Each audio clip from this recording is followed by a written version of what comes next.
My guest today is Marty Ringlein. He's a designer, a builder, an investor, and one of the boldest product minds in tech today. Marty is the founder and CEO of 𝗥cie_𝘁𝗁, a startup going head-to-head with legacy giants like DocuSign by rethinking how we handle digital agreements. Before 𝗥cie, Marty was head of product at Brex, co-founder and chief product officer at Gather, and general manager at Twitter during a time of extraordinary transition. He also served in the Obama administration as an advisor on technology and innovation. As a venture investor at a venture fund, he's backed some of the next generation of founders. But what makes Marty stand out is not just where he's worked, it's how he thinks. He blends storytelling, design, and product execution in a way that turns even the most boring industry into a movement. This conversation is about building with intent and disrupting with courage. I hope you enjoy it as much as I did. Marty, you worn so many hats: White House advisor, CPO, investor, working in big tech, and now you are founder again. So what thread ties all these experiences together for you? Yeah, and I literally love wearing hats too. I have a lot of them. No, I think it's, people always say something like, be the smartest person in the room. And I think for me, I want to be the most clever person in the room or the most creative person in the room. So I think to answer that question, it all kind of comes back to my design sensibilities. I started undergrad as a computer science major, but I fell in love with design, graphic design, Photoshop early on in the 2000s. And that's always been at the core of everything I do. And so whether I'm being really creative or clever with a product marketing strategy, a feature, a go-to-market strategy, a marketing campaign, it's always just about how are we looking at what everyone in the market is doing and standing out and being different and differentiating. And then hopefully, that results in adding value and building a really big sustainable business. I wanted to go back a little bit in your career when you worked at the White House. What it was like advising on tech policies at the White House? Yeah, so I will always describe it as the most fascinating and frustrating experience because everyone there wants to do good. They want to do good by the American people, American citizens, but the nature of an organization at that size just moves so slow. We know big companies move slow, but the biggest employer in the United States of America is the federal government. And so it just by its very nature of its size moves incredibly slow. So it's hard when we have to think in decades. And so what they would tell us on day one is the work you do here, nobody will remember your name. You will not get any credit. But 10 years from now, somebody somewhere will get credit, but it'll only have been possible because of the work you did 10 years earlier. And so you just have to know that this isn't about, it's a different game you're playing. It's a different objective, and it's much different than I think the founder life or the startup life, or even just as we push our own career ambitions ahead. And do you think the tech-government relationship has improved or worsened since you left the White House? Yeah, because I think a lot of people would say, because I was in Obama's last term, so then after that is Trump, then Biden, then Trump again, and I think it took a hit. Because a lot of people in Silicon Valley lean a little more left and they're a little more liberal. And so when Trump came into office, they just, didn't agree with him, didn't agree with his policy. So they didn't want to have anything to do with the institution, the White House, right? Because the White House is synonymous with the president. So if the president is right-leaning, then the White House is right-leaning. And so it meant a lot of coastal people from New York and San Francisco separated themselves from government. And then now, we're seeing it again with Doge, and you're seeing some people get excited because they are big fans of how Elon Musk operates, but you're seeing others being turned off by it. So we're back into this cycle of now he also left. He did his recently, position actually, yeah. So, but we're it's kind of buying. It's like on or off. There's no in the middle. I think that's just a bigger problem with American politics in general. You're either pro-life or pro-choice. You can't be anything in the middle. You're either for gun control or you're not. You can't be anything in the middle. You're for free speech or you're against free speech. You can't be anything in the middle. And so technology, I think, falls into the same camp, and I think that makes it hard. So we don't have great technical leaders. We don't have great engineers sort of signing up for service is the problem. Yeah, I would think we would have much more efficiency if that was the case, actually. Yeah. Yeah, you get a lot of people, and it's unfortunate. We see this the same in education, where there are a lot of amazing human beings whose goal in life and whose their calling is to be a teacher. But then you get other people where it was the backup job, it was the fallback, and they shouldn't be teachers, but they are teachers. We see the same thing in government, where there are some people where it was their calling to serve, and there's other people where it was just the best job they could get at the time. And it's unfortunate that those types of people, it'd be nice if they weren't there, because they do slow it down, they do create the bureaucracy. Now, you also went to Twitter, and you stepped into Twitter as a general manager at a very turbulent time. What was that like internally, if you can give us a picture? Yeah, no, it was, again, also, I mean, I think most of my career is some combination of fascinating and frustrating. So Twitter was right before the White House. So I left Twitter to go to the White House. So that worked out well because it was turbulent. We sold our company to Twitter. Jack Dorsey did that deal, which was exciting, but he wasn't CEO, and Dick Costello is. But this is the time at which Dick's about to leave, Jack's about to come back, Twitter's about to IPO. So this is all happening in the same 12 to 18 month period. But also the more exciting thing for me is not the internal politics. It's just Twitter, the application. If you go back to the 2011, 2012 time period, it's 140 characters. They don't have their own app. They're just acquiring TweetDeck. They're just acquiring Tweety2. So they have to buy other people's apps to bring it into Twitter. So Twitter is not a very mobile-centric company. It doesn't have any photos. You can't post photos or videos on Twitter. Yeah. It's just text. People forget that. Like the famous photo we see of the plane in New York crashing into the Hudson that really, helped put Twitter on the map. That's a TweetPic photo. Like there's a third-party service who had to do that. And so to watch Twitter kind of go mobile first so far after its infancy, even though it was a mobile company, that was fun to be a part of. And if you see Twitter today, for example, or X, how we call it, is it like a completely different company from what it used to be when you were there, right? Well, it's so funny, right? You think it's gotten better or worse? And some people have different opinions regarding that. It's because I was there very polarizing topic. I was there in 2012, so it's 13 years ago. So it's it's changed so much. So that I don't, I'm so far removed. I'm not even the right person to answer that question. But I think it's in a better place. I think that it is moving faster. It has become more efficient. I do not think that it needed as many people as it did. So I do agree with sort of reducing the staff, and I do agree that a lot of things were overthought and that slowed things down because there was just too much. They wanted Twitter music and Twitter events, and it was just Twitter everything. And there was no focus on the core product, and they lost sight of that for a moment around the IPO. Yeah. After Twitter, you started Gather, and Gather was acquired by Brex. Brex is a bank I also use myself, so it's a company I really like. And you joined them as head of product. What was your biggest lesson building at Brex scale? Yeah, so two of my people that worked for me years ago, and then we became co-founders together, Mike and Evan. They started Gather, and then they brought me into it, so they get the credit for starting Gather. But I do help the M&A transaction, and we sell to Brex, and I go as a part of that transaction, and it's to go build out their expense management. So I was leading product for what they called spend, but then really thinking about like bill pay. And it was also an exciting time because I'm a big fan of Brex and I'm a big fan of fintech in general. But this was a moment where you're right before the world gets generative AI. So we all get introduced to ChatGPT in November of 22, but it's June of 2020 that the GPT-3 beta gets released where developers can really start playing with it.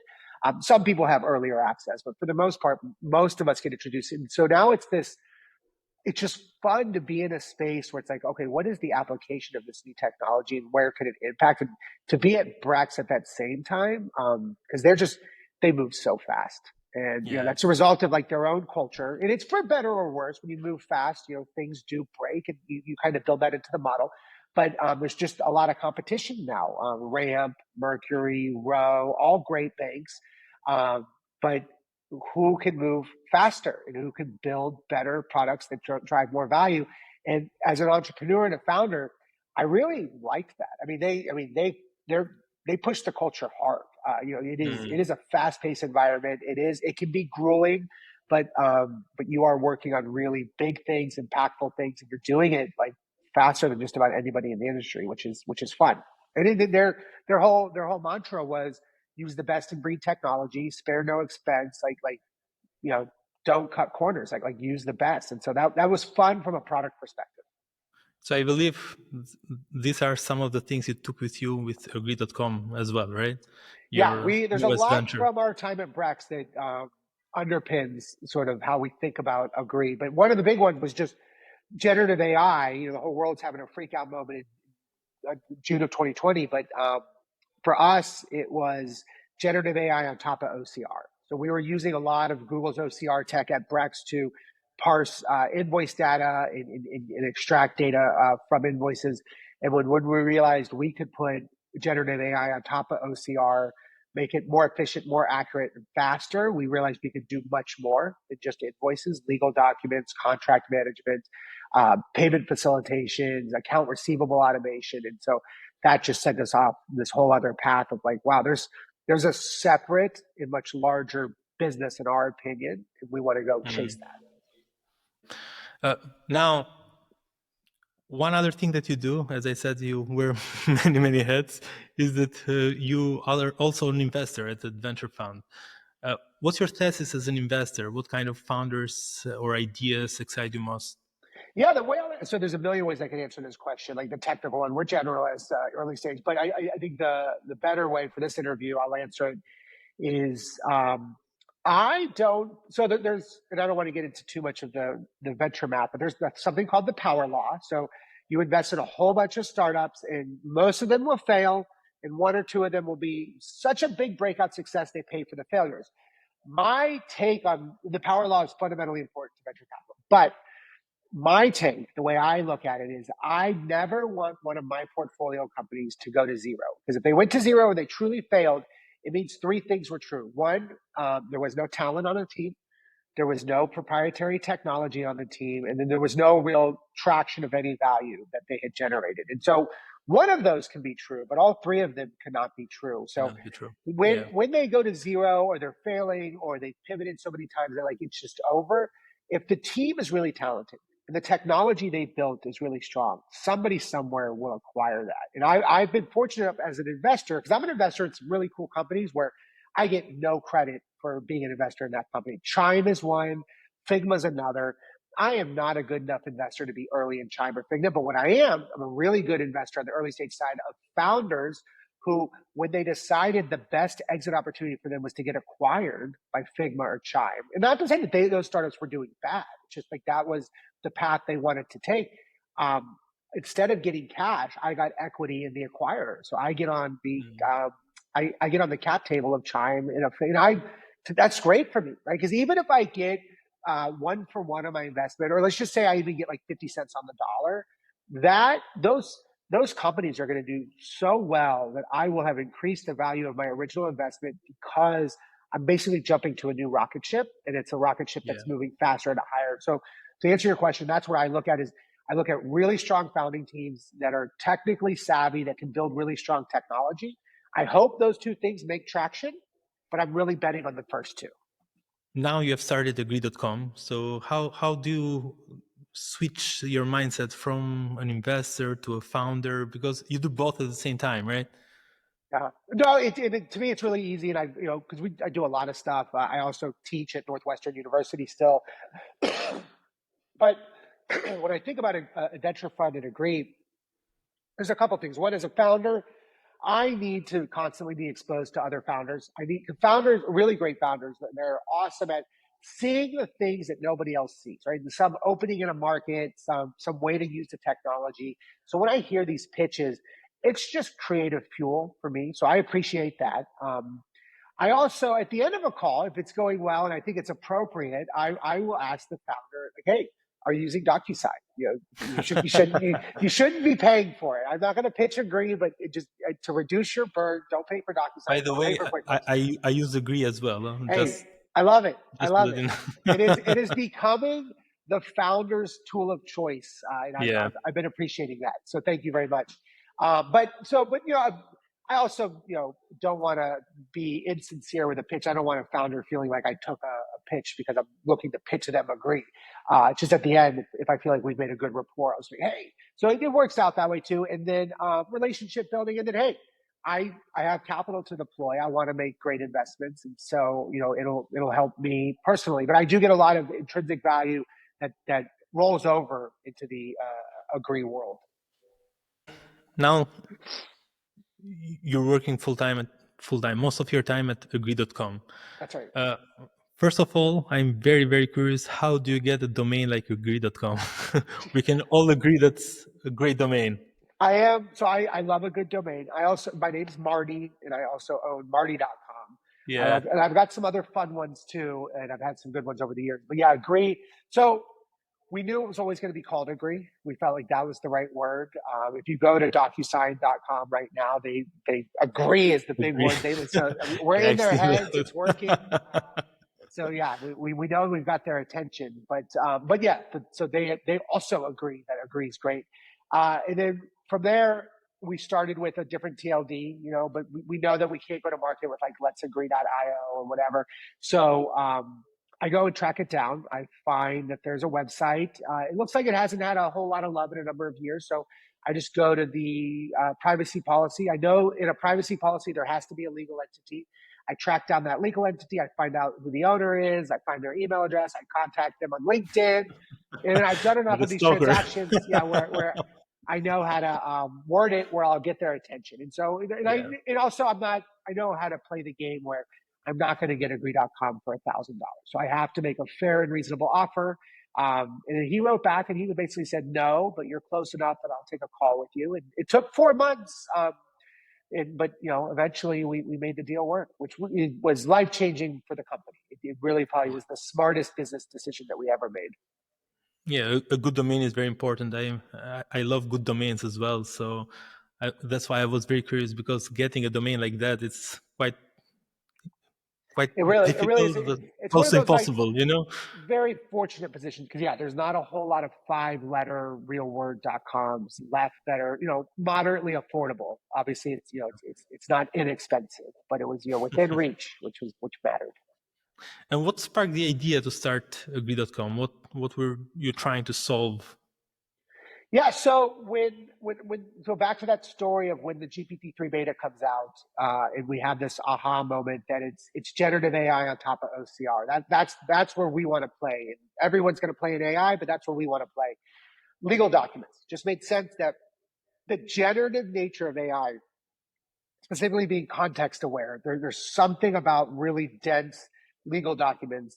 I don't know what yet. I just know like that's where that's my thesis. Then we took thousands of contracts and we threw them at the GPT-3 model just to see where it was strong and where it was weak. But 2 things came out of that were foundational to Agree today. The first one was we realized very quickly the number one person in a company that sends a legal document for signature is not a lawyer. It's a sales rep, because what they're sending is a sales contract. And then we realized, number 2, what makes a sales contract different than every other legal document is it contains payment information. Who pays who, net 45, net 60, if there's any payment stipulations, if it has a schedule, if it's recurring, if there's an escrow, what holds the escrow, what releases the escrow. All of those terms are in the contract. So if you own the contract and you can extract and parse all the contents of the contract, you end up with these variables. And they're the exact same data variables you need to generate an invoice or a purchase order. So now I realized if I have the contract and I've extracted everything out of the contract, I could dynamically generate invoices. And if I built payment processing as a part of that, I would have this pretty robust all-in-one workflow specifically for companies where the majority of their revenue flows through a signature. Somebody signs, somebody's invoice, somebody pays, right? That's right now, that is 3 different vendors that do that. You pay somebody like DocuSign, you pay somebody like Bill.com, and you pay somebody like Stripe. What if you could combine them all? That would be pretty powerful. So once we realized all of that, and once we realized we could build it and we could disrupt DocuSign's business model by giving away the entire product for free because we would make money on the payment side, that was probably the big moment of like, wow, nobody's come for DocuSign because it's such a strong brand. They're 22 years old. They define the market. They're a verb and a noun now, but we could come for them because we can cannibalize the price. So the biggest disruption that we introduced wasn't a technology disruption. It was a pricing disruption. Do you think DocuSign can copy that, or you've No, called them it would be legacy impossible. players Yeah, all the time? because I see again, that.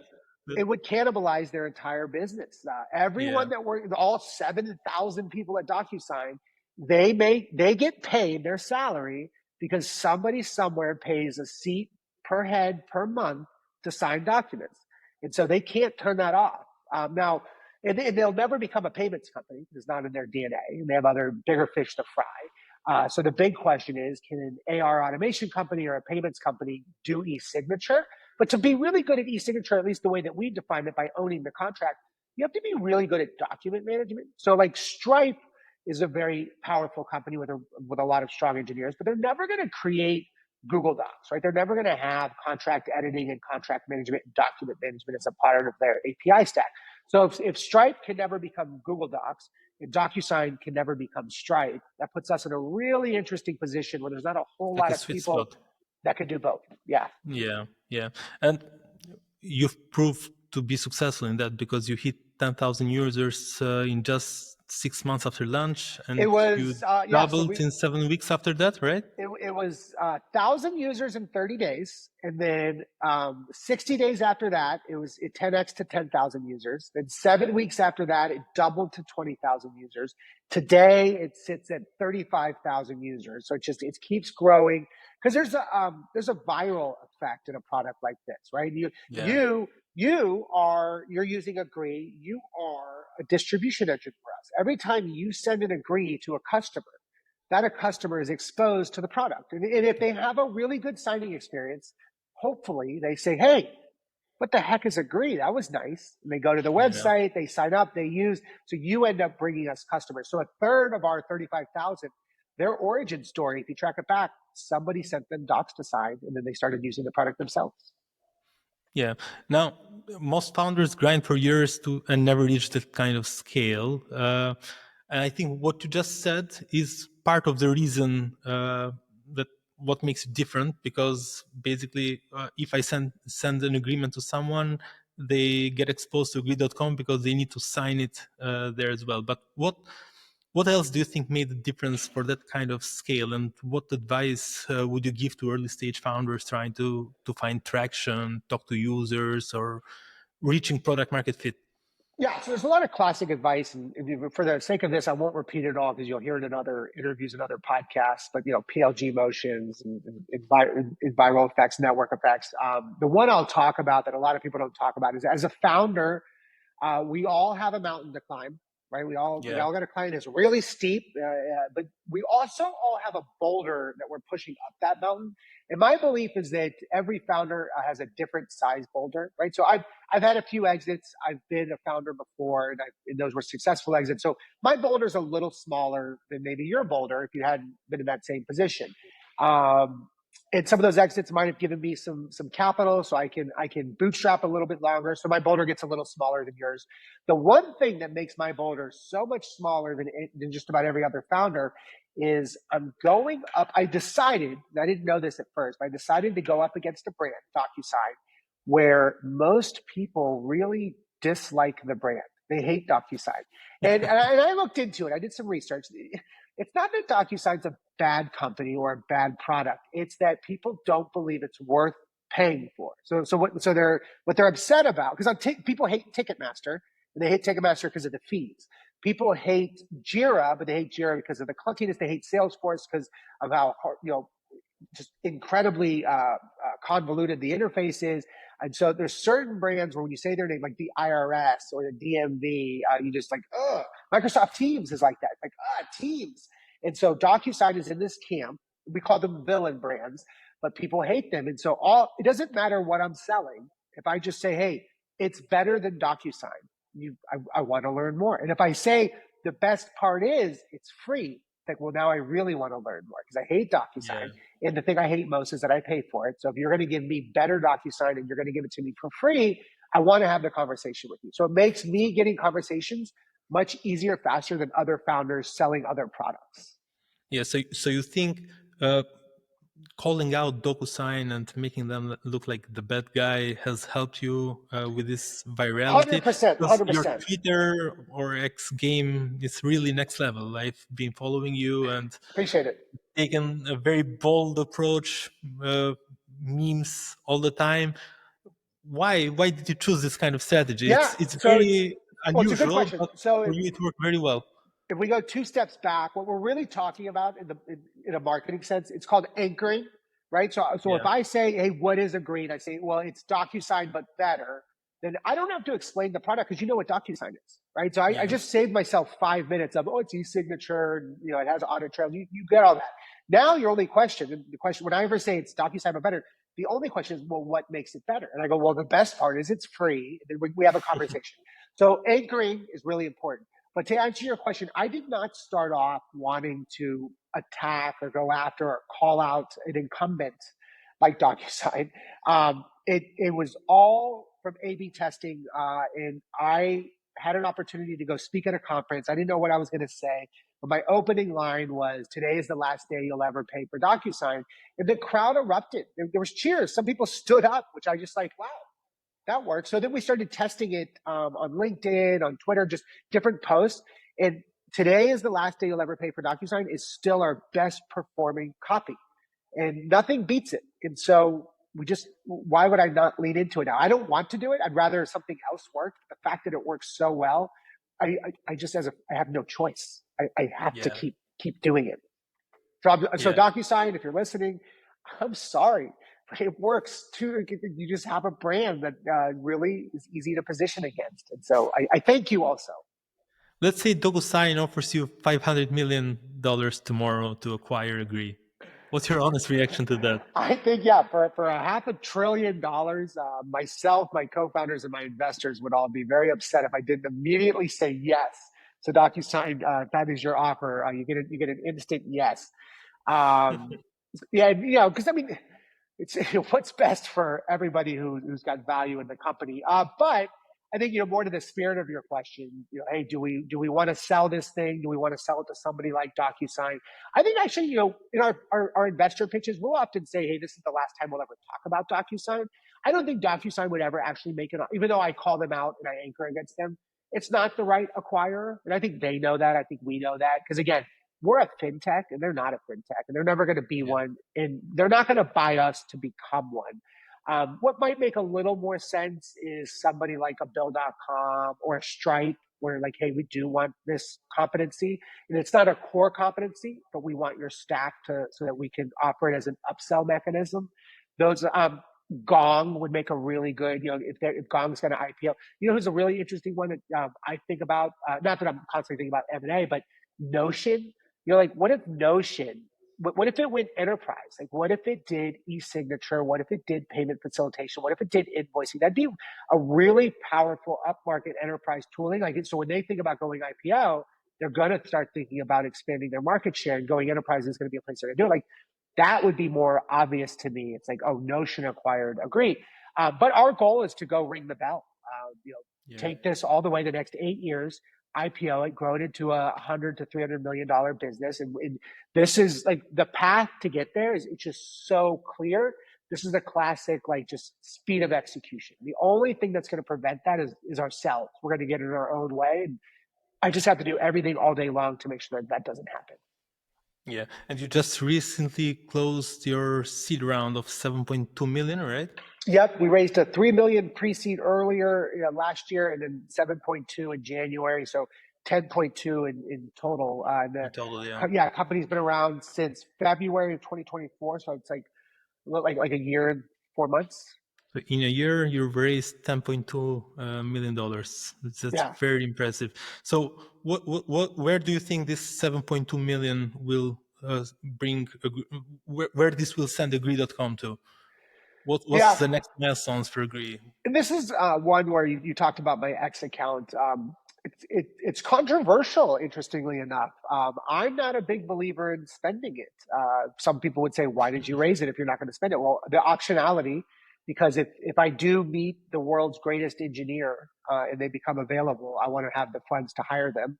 But I don't want to grow a really big engineering team. I want to run lean. The whole team's only 8 right now. Well, if you include, Claude from Anthropic, it's 9. Claude does a lot of work. So we're happy to have Cloud on the team. But we are in a new era of smaller teams can do a lot more than ever before. And so we want to absolutely lean into that. But for us, it's just everything we can to accelerate growing the brand, because no one's ever heard of Agree.com, and they know DocuSign, they know QuickBooks. So we've got to go build that brand, doing interviews like this and talking to more folks. And then getting in front of more of our customers, just making sure that they know that we exist and that the value's there. I want to use the funds to grow the business. And how are you leveraging AI inside Agree to help you with this, with your goals? Yes, there's a lot of ways that AI plays. There's on the technical side, there's AI on top of the OCR, which helps the scanning and parsing and the extracting of all the data assets.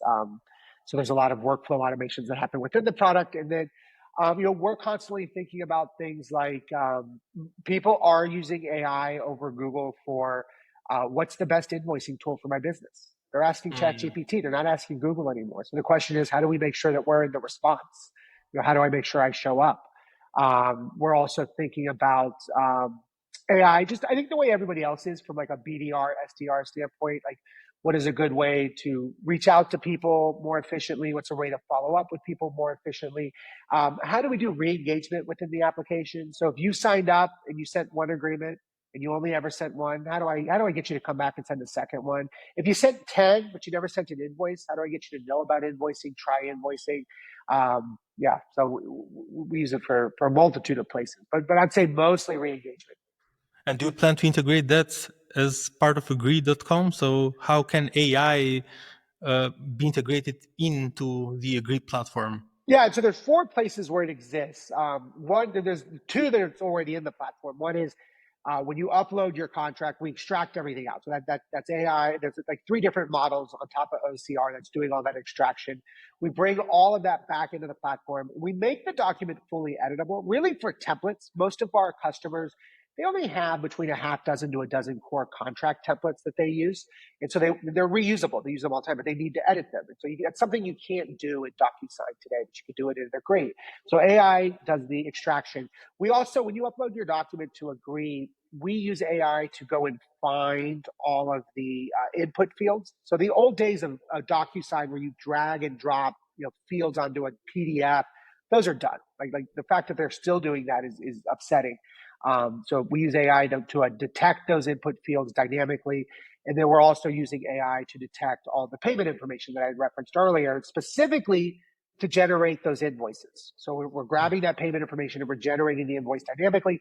And then the last thing that we use, on the new hot word is agentic AI.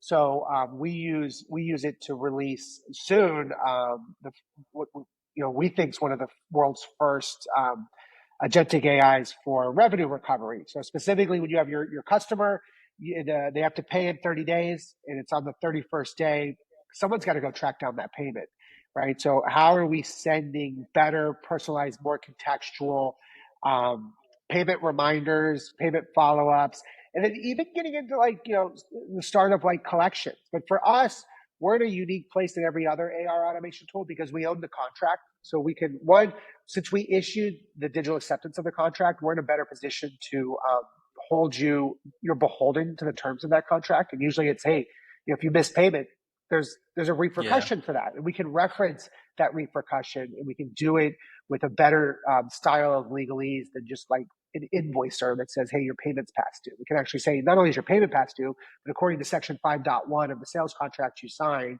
here's what happens if you don't make the payment. And, do it in the most friendly, non-threatening way, but, get obviously more aggressive as the duration of time expires. Because, you know, if it's 6 months and you still haven't paid, I think everybody wants to get a little more aggressive. Like, where's my money?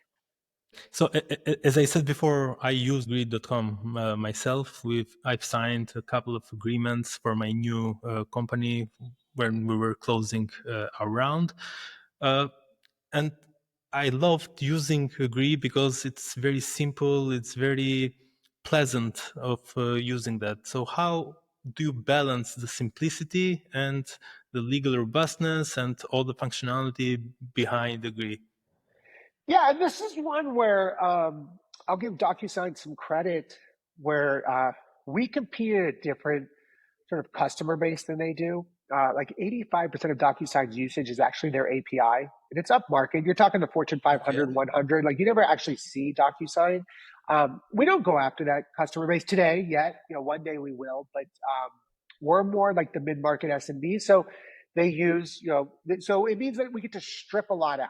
Right? There's a lot of things that agree that DocuSign has that we do not have, but that's intentional because it means that we can make it simpler. And so the classic thing that's going to happen is one day, 10 years from now, when we do IPO, you're going to look at Agree and be like, wow, it's really clunky and cluttered and it's a mess and somebody should make a more modern version. And we're going to forget that 8 years ago, that's the only reason Marty existed, because he, you know, but that's what happens, right? You start simple and you start clean, and then you keep adding and adding and adding, and it gets more bloated and you get tech.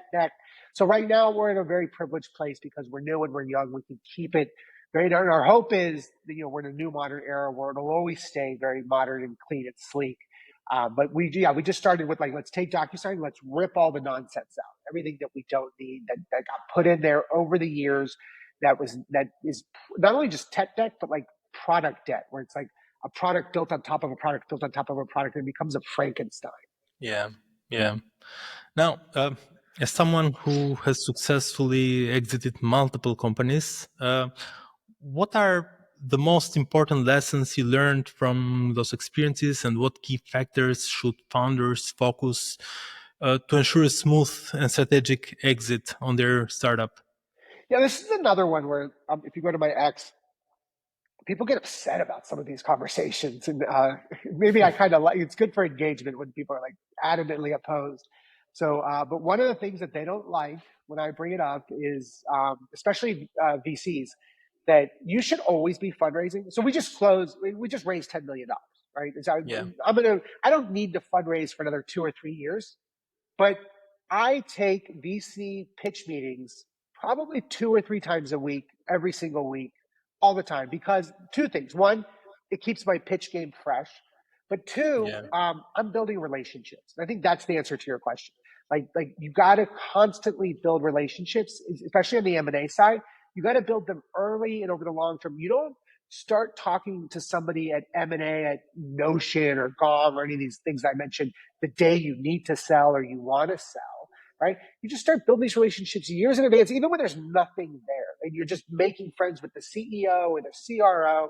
And then one day, you know, you're getting a beer or you're at a networking function and you're chatting about their business, your business, and it clicks that something could happen here that, you know, wouldn't have been possible a year ago or 2 years ago in the conversation. But that click can only happen because you built that relationship years earlier. So this is one thing I always tell founders when they go to market to fundraise.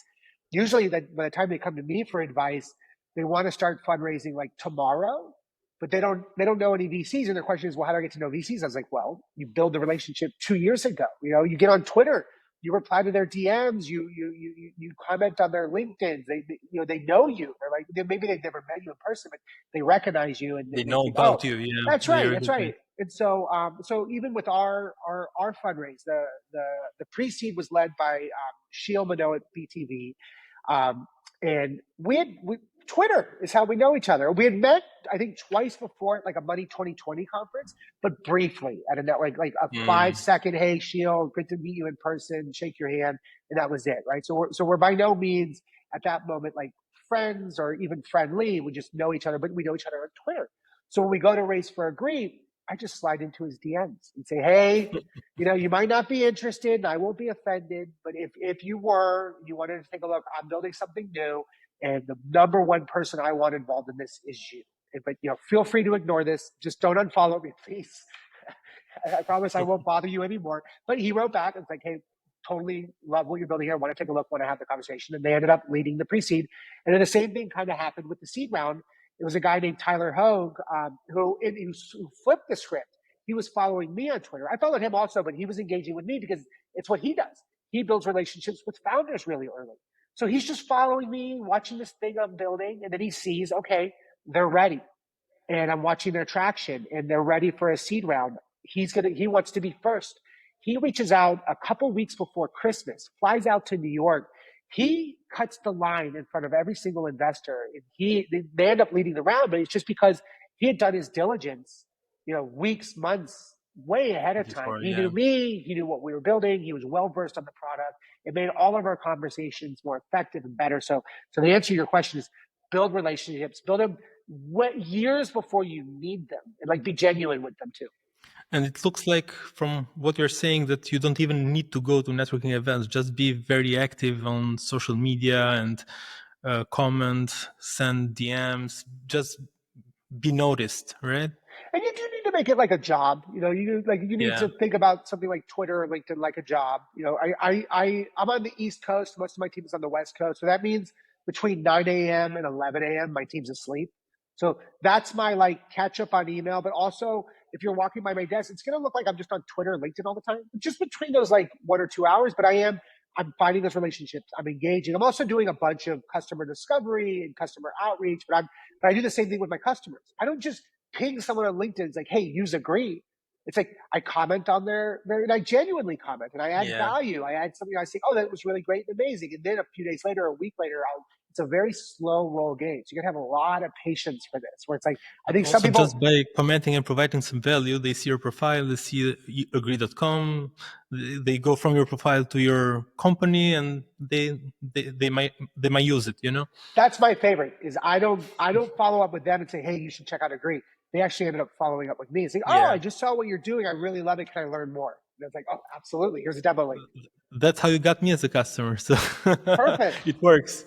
Yeah, it does work, but you have to be methodical and you have to be patient and you do have to put in the time. It's like anything, right? Like dieting. Like you're never going to lose weight unless you eat healthy and you got to do it religiously and you got to do it all the time, every day. And it has to be top of mind.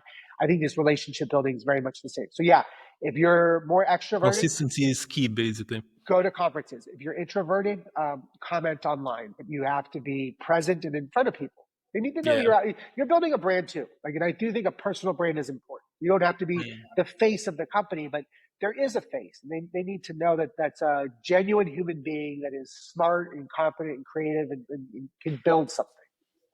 Yeah. Now, what's a mistake that you have made as a leader that now you see as a necessary lesson? Always a dangerous question. Good question though. My biggest one is I tease my co-founder Will about this because I'm always in my head. I'm always thinking. I love work. To me, it's not work because I love it. So I'm never not thinking about it. So if you ever look over in the corner and I'm just staring off into space, I'm cranking on something. Or when I go walk my dog, I'm thinking through a problem. And so oftentimes, I'm trying to brainstorm something and I'll bring it up to Will and he gets frustrated with me because he'll say, well, he doesn't know that I've been thinking about this for a week, but I've introduced it. So he gets a minute to think about it. And so he says, well, what about this? And I shoot it down immediately because I'm like, I already thought about it. That won't work. And he's like, okay, well, why? I was like, okay, well, let me tell you why. Because I thought about it for a week before you. And so it's just not fair to him because I had a head start. But I realized that's very rude. Right? Kind of it said, you don't want to have a conversation with someone like that. So I realized that I need to be better at, if I jumped from point A to point B, I need to be really good about bringing my team along and slowing things down and explaining why this path I at least think makes sense in my logic. And so I need to rewind that whole week of thinking that I did leading up to this. I need to stop and give it all back to you. I can't just start you at point B.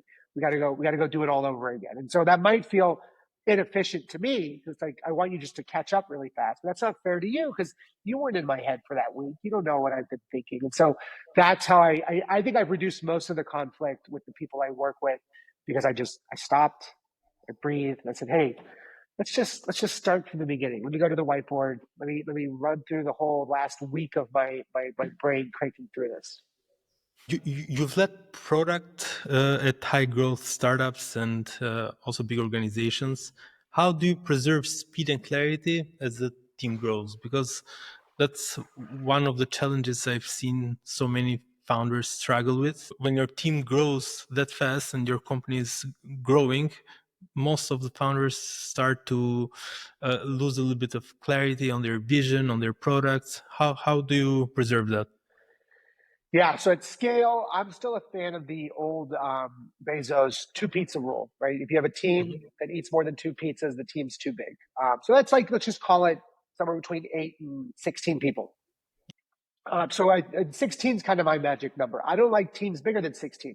Now, that doesn't mean you don't have a company bigger than 16, but it means I don't want any one team at a company to be larger than 16, right? So, and then you could have an engineering org that's larger than 16, but the core teams within that engineering org should be smaller than 16.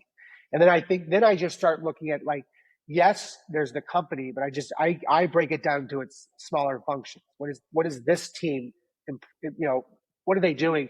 And what I don't like, and then again, this one will be controversial, because there's just different ways to manage teams and manage product, is when you have too much interdependency between teams. Then you're just faking what I said. You have 6, 8-person teams, but you really just have one really big freaking team. You just broke them up. They need autonomy, they need clarity, but you need really senior talent that can run on their own and do really big things, right? So an 8 to 16-person team should be able to do really big things on their own. And so you should allow them to go do it on their own and allow another team to go do something else on their own. And yes, they will often converge, but one should never have an interdependency on the other to get their work done. And I think that's where you fall short. Do you think most founders build too much too soon? It's probably, I think, a mistake I've done before. So I just wanted to know your perspective in this. So yes, I think most founders build too much too soon. I'm again, old school cliches. Reid Hoffman said, if you're not embarrassed of the first version of your product, you launched too late. I'm a big believer of that, but this is where people, they don't like this. It's a good soundbite, but it's really hard to swallow in practice, because I have a VC on LinkedIn that I'm close with, and he's a big fan of me and is a big fan of 𝗥cie. And so he sent 𝗥cie to a whole bunch of founders, a founder group that he's in. And one of the founders, they sent some feedback. Some of them were like, hey, I love it. Great. Some of them were like, one guy wrote back and said, tried it. It sucks. It's terrible. It does this. And then the 3 things he listed, I'm like, yes, okay, there is a subsegment of user where like they don't have a great experience and you just happen to fall into that group. But that's the hardest thing to hear, right? My product should never suck. My product should be great and amazing and everyone should love it. But no, if I built that product, it would take forever. So my product is amazing for the magic letters are my ICP, right? Like my core customer base that I built for, which means that if you work at a Fortune 100 company, or you've got some really convoluted, really horrible contract formatting, yeah, 𝗥cie's going to break for you. And I know that. And it won't break for you tomorrow, but it breaks for you today. And I apologize and I'm sorry, but it's the only way that we can move really fast, right? So I have to know that I built something where there's a subset of people in the world who think it's the greatest thing they've ever used. But that means that there's another subset of people who think it's the worst thing they've ever been exposed to. And that it is so hard to hear that as a founder. And it upsets me every time. But I'm just like, okay, it doesn't matter. Move on. Because for me to win, I only need like 500 of my target customers, people that do between 1 to 50 million in revenue, and I need them on the platform. Like that's my baseline to win. And from there, it's just grow.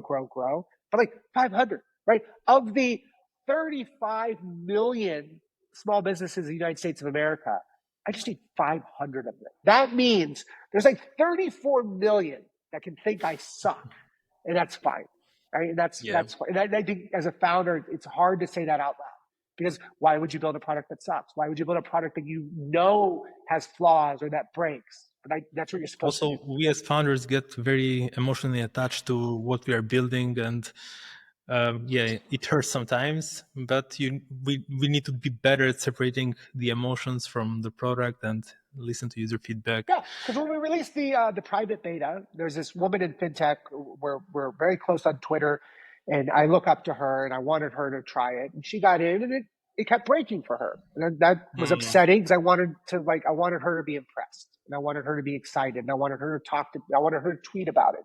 She's never tweeted about it, I think, since she didn't have a great experience. But her use case that she did back in June or August, it was, if we did that same walkthrough today, she'd have a 10 out of 10 experience. She'd be like, holy shit, this is amazing.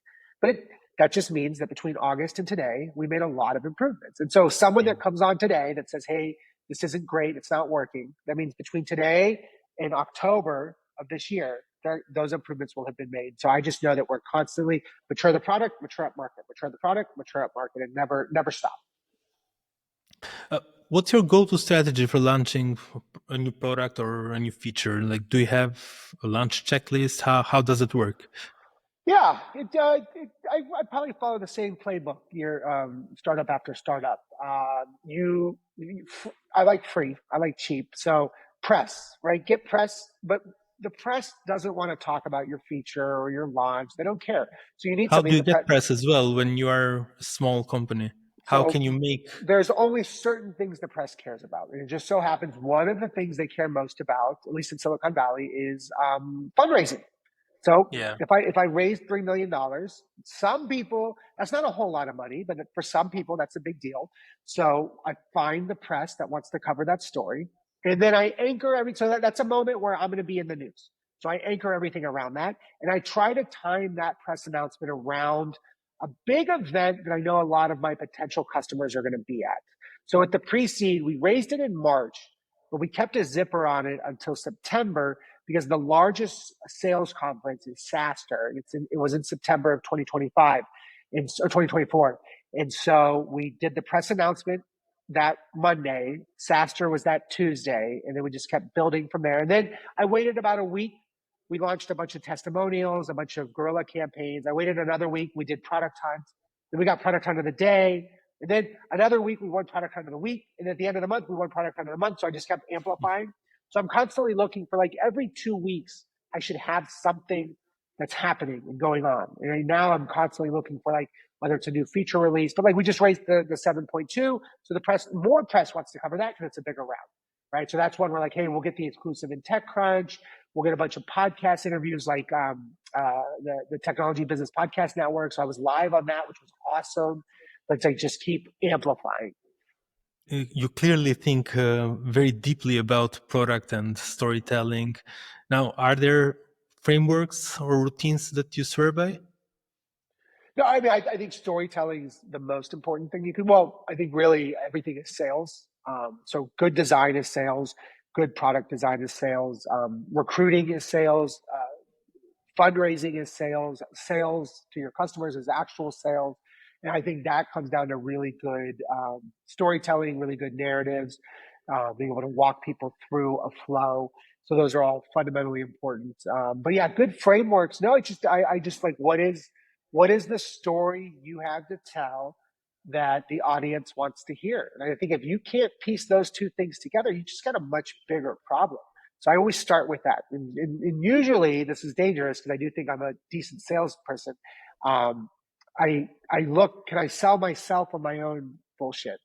Right. Once I've convinced me of it, it's like, oh, this is pretty good. Sounds good. And the thing I need to do though is to always remember there is a distance between a really good story and reality. I need to keep those close together. I don't want them to get too far apart. That becomes very dangerous. And I don't want to start telling people things that don't exist. But as founders, we're going to talk about the feature that's right around the corner.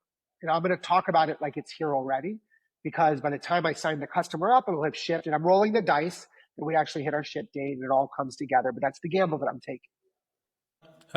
What does success look like to you now, and how that has changed over the years? It's still a little bit of, if I'm being perfectly honest, ego-driven. Like I want to put something into the world that people like, they enjoy, they use, and for me to know, like, oh, I built that. You know, I being the team agree, but like we built that thing. That still fuels most for me, especially when I'm going. I like a challenge, right? So this idea of like say DocuSign, for example, I don't think that 𝗥cie puts DocuSign out of business. That doesn't happen. But there is a moment where there's an account executive at DocuSign that loses their job because of 𝗥cie. And I don't want anyone to lose their job, but it's the nature of what happens. And what will have happened when they look and they say, "Hey, where the hell is Cindy?" It's like, "Oh yeah, she doesn't work here anymore." Well, why? Well, she lost the company X contract. It's like, what do you mean? That was her only contract. Her whole job is to keep that client happy and keep them on DocuSign. Like, where'd they go? Well, they went to 𝗥cie.com. That's the moment where DocuSign goes. Right now, they don't care about my X and my LinkedIn, but we're a mosquito. We're an annoying mosquito, and they're like, "Hey, we've seen these startups come and go over I think 22 years. they care and they're watching you very closely. It does seem like that. It does seem like that, especially from their marketing. But I think all things considered, like if you ask the DocuSign CEO, Alan, he's like, I don't know what an 𝗥cie.com is. Never heard of it, even if he had. But this was what happened with like Eventbrite. It wasn't until we took Techstars from them. And there was one account rep tied to the Techstars account. And that account rep no longer works at Eventbrite. When they found out why and where they went, all of a sudden, our company Invite on the radar. It's like, oh, this is a critical moment. So for me, it's baby steps. It's slowly then suddenly, but it'll start by taking, we'll take the long tail of DocuSign customers because they don't care about them as much because they're more focused up market. And so they'll be easy to take. It will give them better customer service and better product, better experience. But the second we move up market, we take that first customer that has one single AE tied to them. That'll be the moment where they go, "Ah, shit, these guys, we let them get too far." Now I wanted to close our interview with some rapid fire questions. So what's your favorite under the radar startup right now? Ooh, under the radar startup. I love this. This is selfish because we're an investor. Except agreed. Yeah, except for great. LiveBlocks is one I'm because I love one called 𝗵𝗽, but I don't think they're on another radar. Everyone knows about 𝗵𝗽, and 𝗵𝗽's what everyone uses now for newsletters. But LiveBlocks is one that I really get excited about. It is like, when you go into Google Docs and you've got all this, you can see the other users that are there, and you can see their cursors moving. You're interacting in real time. It's a developer tool so that any platform can have that. So 𝗥cie uses that for our multiplayer collaboration as well. So I love LiveBlocks. There's another one called Zoo.dev that I'm a big fan of because it's generative AI on top of CAD. And I just think that that's like a super disruptive world. And then there's one called Junction, which it's like Plaid, but for wearables and health. So they connect like all of your Peloton, your Oura Ring, so it's another developer tool. But they also, what I love about them is they do at-home tests. So this is for consumer health tech startups. You can have blood draws, urine, saliva, so that you can build out a pretty robust health stack for a company that you're building all on top of their platform. So I love developer tools just in general. Okay. What's one book you recommend to every founder? Annie Duke, and her book is Thinking in Bets. She's a big poker player, but it's a business book, but poker is kind of the underlying theme. And there's just a lot of parallels between poker and business. But how you really think about risk and how you assess risk is what's really great about this book. And what's the most misunderstood part of your journey? I think some people don't realize that I started as a designer.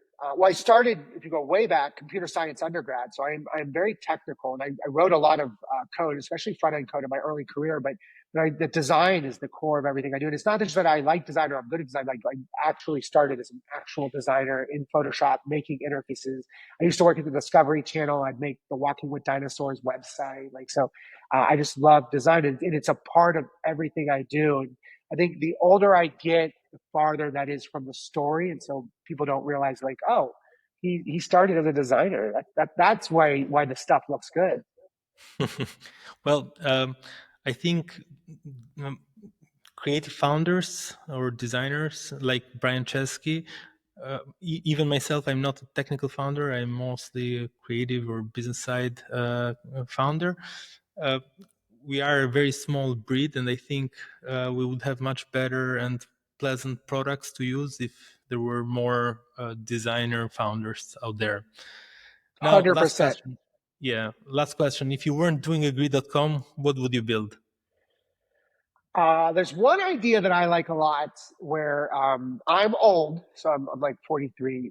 But when I was in high school and going into college, AOL Instant Messenger was a big deal. And so for a lot of younger people, old they're enough like, to remember that. There you go. But remember you had your buddy list? You had away messages.